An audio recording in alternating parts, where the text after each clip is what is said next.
تو ایک پہلو تو یہ ہے، اور وہ بھی ہمارے لیے بہت توجہ طلب ہے، کہ ان آیات کو پڑھتے ہوئے ہم اپنا جائزہ لیتے رہیں کہ اصل میں ان آیات میں سورہ بقرہ کے 10 رکوعوں میں اللہ تعالیٰ نے پیش کی ایک آئینہ ہمارے سامنے رکھ دیا کہ اس اعتبار سے تمہارے اندر بھی گمراہیاں پیدا ہو کر رہیں گی، تاکہ جن کو بھی اللہ توفیق دے وہ اس آئینے میں اپنی تصویر دیکھ کر اپنی اصلاح کی طرف متوجہ ہو جائیں۔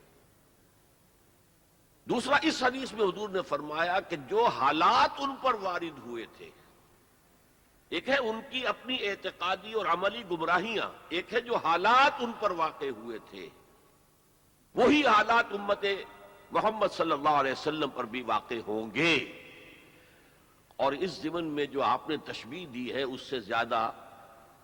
فصاحت و بلاغت پر مبنی تمثیل یا تشبیہ ممکن نہیں۔ جیسے ایک جوتی کے دو جوتے، ایک جوڑے کے دو جوتے، اگر آپ ان کو زمین پر رکھا ہوا دیکھیں گے تو فرق نظر آئے گا، ایک کا پنجہ یوں ہے، ایک کا پنجہ یوں ہے، فرق ہے۔ ان کے تلوے ملا دیجئے تو بال برابر، فرق نہیں۔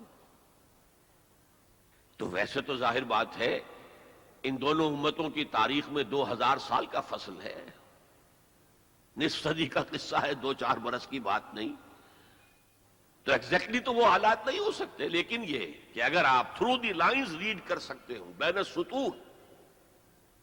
تو واقعہ یہ کہ بالکل کاربن کاپی ہے، جو کچھ ان پر بیتا وہی ہم پر بیتا۔ اور جیسا کہ میں نے عرض کیا، اسی حدیث کی روح سے، اور پھر یہ آیات جو آج تلاوت بھی کی گئی، جن کی قرات کی گئی، جن کا ترجمہ آپ کو جناب منظور شیخ صاحب نے بھی سنا دیا، میں بھی کچھ ترجمہ کروں گا۔ ان آیات پر جب میں نے غور کیا، اس حدیث کی روح سے ان چند آیات میں جو خزانہ تھا، صندوق تھا، اس کا اسے کھولا، تو جو بات سامنے آئی ہے وہ آج آپ کے سامنے رکھ رہا ہوں۔ دوسری بات جو میں چاہتا ہوں کہ واضح ہو جائے وہ یہ ہے کہ میرا موضوع ہے امت کا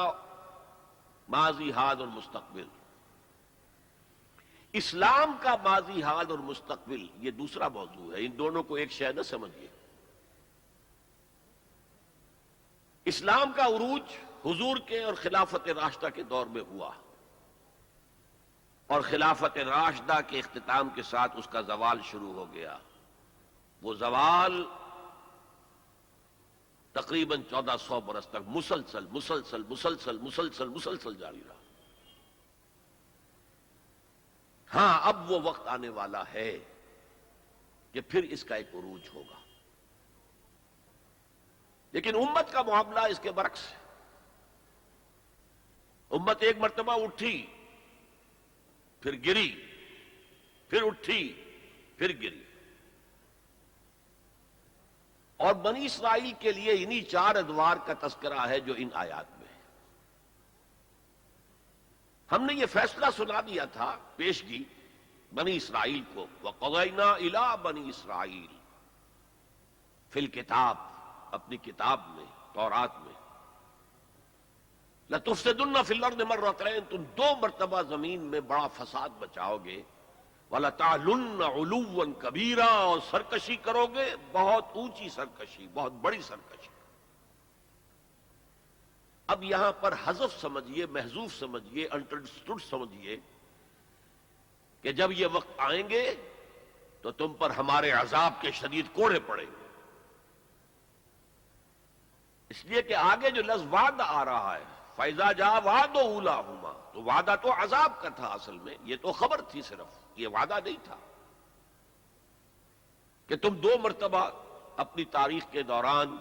بہت شدید سرکشی کرو گے، اللہ کے خلاف، اللہ کے دین کے خلاف، اللہ کی شریعت کے خلاف بہت فساد بچاؤ گے۔ اور یہاں جیسا کہ میں نے عرض کیا، اب امپلائڈ سمجھیے، اور اس پر ہمارے عذاب کے شدید کوڑے تم پر برسیں گے۔ فَإِذَا جَاءَ وَعْدُ أُولَاهُمَا، تو جب ان 2 وعدوں میں سے پہلے وعدے کا وقت آیا، یعنی عذاب کا وعدہ جو ہم نے تم سے کیا تھا، جو وعید دی تھی تمہیں، بَعَثْنَا عَلَيْكُمْ عِبَادًا لَنَا أُولِي بَأْسٍ شَدِيدٍ، ہم چڑھا لائے تم پر اپنے وہ بندے جو بہت جنگجو تھے، بہت وحشی تھے، بہت فوجی قوت کے حامل تھے، فجاسو خلال الدیار، وہ تمہاری آبادیوں میں گھس گئے اور پھیل گئے، وکان وعدا مفعولا، اور وہ وعدہ جو ہے پورا ہو کر رہا، جس سے واضح ہو گیا وعدہ عذاب کا تھا۔ ظاہر بات ہے کہ اس پہلے زوال سے یا پہلے سرکشی سے، اس سے قبل یقیناً کوئی دور اچھا تھا جس کے بعد یہ زوال آیا ہے۔ وہ دور ہے جو ان کی خلافت راشدہ سے تعبیر کیا جا سکتا ہے، حضرت طالوت، حضرت داؤد، حضرت سلیمان علیہ السلام کا دور، تقریباً 100 برس۔ یہ بعد میں تفصیل سے ذرا میں عرض کروں گا، اس لیے کہ ہمیں سابقہ امت مسلمہ کی تاریخ جو ہے اس کا بھی خاکہ ذہن میں رکھنا چاہیے، اس لیے کہ مستقبل میں اصل جو پیچ پڑنے والا ہے، جیسے پتنگوں کا پیچ پڑتا ہے، وہ انہی دو امتوں کے مابین ہے بنیادی طور پر، اور اس کے پس منظر کو سمجھنے کے لیے دونوں کی تاریخ کا ایک خاکہ ذہن میں ہونا چاہیے۔ پھر فرمایا ثم رددنا لکم الکرۃ علیہم، پھر ہم نے لوٹا دی تمہاری باری ان پر، وَأَمْدَدْنَاكُمْ بِأَمْوَالٍ وَبَنِينَ، اور ہم نے تمہاری مدد کی مالوں کے ساتھ، اموال کے ساتھ اور بیٹوں کے ساتھ، وَجَعَلْنَاكُمْ أَكْثَرَ نَفِيرًا، اور تمہاری تعداد تو وہ پہلے دور عروج کے مقابلے میں بھی زیادہ ہو گئی۔ ان احسنتم، اگر تم نے کوئی بھلائی کمائی، احسنتم لانفسکم، تو تم نے اپنے لیے کمائی، وَإِنْ أَسَأْتُمْ، اگر تم نے برائی کمائی، فَلَهَا، وہ بھی تمہارے اپنے نفس کے لیے ہے، اپنی جانوں کے لیے ہے۔ فَإِذَا جَاءَ وَعْدُ الْآخِرَةِ، پھر جب آیا دوسرے وعدے کا وقت، لِيَسُوءُ وُجُوهَكُمْ، پھر دیکھیے وہ الفاظ یہاں محذوف مانیے، بَعَثْنَا عَلَيْكُمْ عِبَادًا لَنَا أُولِي بَأْسٍ شَدِيدٍ، پھر ہم نے تم پر اپنے ایسے بندے مسلط کر دیے اور ایسے بندوں کو تم پر چڑھا لائے جو بڑے جنگجو تھے، بڑی قوت رکھنے والے تھے۔ تو یہاں اب اس کے بعد پڑھیے لِيَسُوءُ وُجُوهَكُمْ، تاکہ وہ تمہارے حلیے بگاڑ دیں، تمہارے چہرے بدل ڈالے۔ یہ تو لفظی ترجمہ یہی ہونا چاہیے، لیکن باب محاورہ کیا ہوگا؟ تمہارا حلیہ بگاڑ دیں۔ وَلِيَدْخُلُوا الْمَسْجِدَ كَمَا دَخَلُوهُ أَوَّلَ مَرَّةٍ، اور وہ داخل ہوں مسجد میں، بیت المقدس کی مسجد میں جو حضرت سلیمان نے بنائی تھی، جیسے پہلی مرتبہ داخل ہوئے تھے۔ پہلی مرتبہ کے ذکر میں اس کا بیان نہیں آیا تھا۔ یہ قرآن مجید کا اسلوب ہے کہ مقابل کی چیزوں کو حذف کر دیا جاتا ہے تاکہ اختصار سے کام لیا جائے۔ وَلِيَدْخُلُوا الْمَسْجِدَ كَمَا دَخَلُوهُ أَوَّلَ مَرَّةٍ، پہلی مرتبہ جیسے وہ داخل ہوئے تھے۔ وَلِيُتَبِّرُوا مَا عَلَوْا تَتْبِيرًا، اور جس چیز پر بھی انہیں اختیار حاصل ہو جائے اسے برباد کر کے رکھ دیں، تباہ کر دیں۔ یہ ہے چند آیات جن میں بنی اسرائیل کے تاریخ کے، ان میں تو 3 ادوار کا ذکر ہے، لیکن ایک دور جو ہے ان کا امپلائڈ ہے کہ پہلے دور عذاب یا دور زوال سے پہلے ان کا ایک سنہری دور بھی تھا۔ اب ذرا میں چاہتا ہوں کہ بنی اسرائیل کی تاریخ کا ایک خاکہ ذہن میں جما لیں۔ 1400 قبل مسیح میں حضرت موسیٰ کو تورات ملی، تو 1400 قبل مسیح سے بنی اسرائیل ایک امت کی حیثیت سے ان کی تاریخ شروع ہوئی۔